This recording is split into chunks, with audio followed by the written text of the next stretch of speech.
You're on to GTV Africa, arrived from Abuja, and I am with one expert, a very good one, in terms of environment and security. We will be talking about environment, climate change, and other issues related to environment with security. Without wasting your time, let me welcome into the house the audience, Group Captain SG Shehu.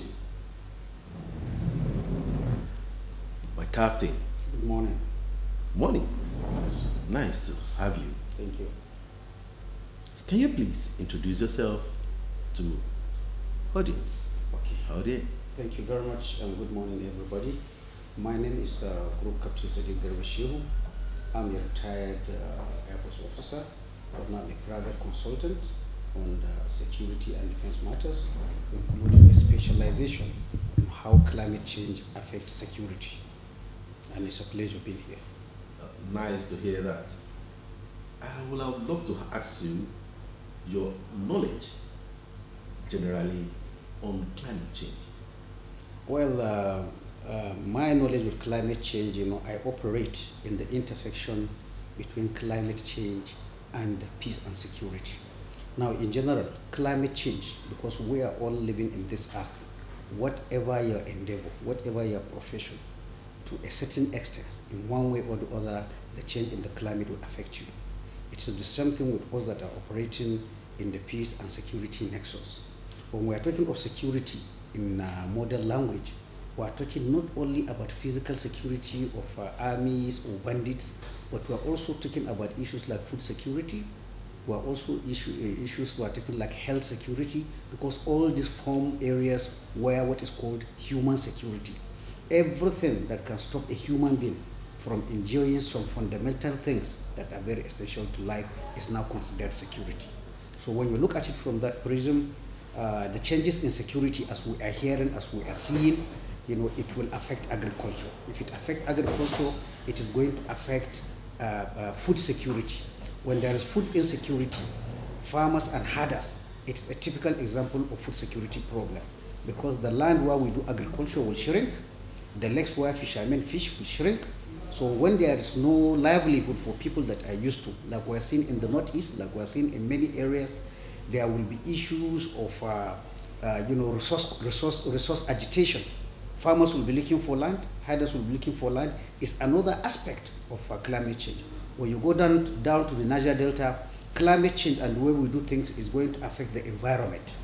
When the people in the Delta do not have places to farm, where they are fishing is becoming contaminated, all this will bring crisis, and it will bring conflict, either between the people living in that area or the people with the security forces. So this is where climate change affects security in different aspects. Already, but we don't seem sometimes to appreciate these things.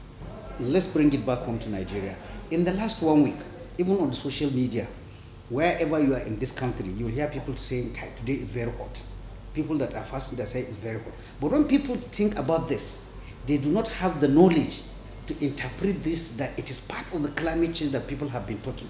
Unfortunately, up to now in Nigeria, despite the effort that the Ministry of Environment is doing, most Nigerians are not what we call climate literate.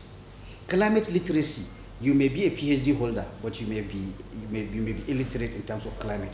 Climate literacy means you need to know, how does that climate change affect you? How can you contribute? So despite the awareness campaign that Ministry of Environment is doing, a lot of Nigerians are not aware of this. So I think going forward, these are areas that we have to engage, because even at the household level, you have to think about climate change. When the federal government now is increasing the cost of fuel, is increasing the cost of electricity, all these are issues that have to do with climate change. Because like in Nigeria, we talk about emission of greenhouse gases. That is what covers the earth and does not allow, the heat to go out, and so the earth becomes.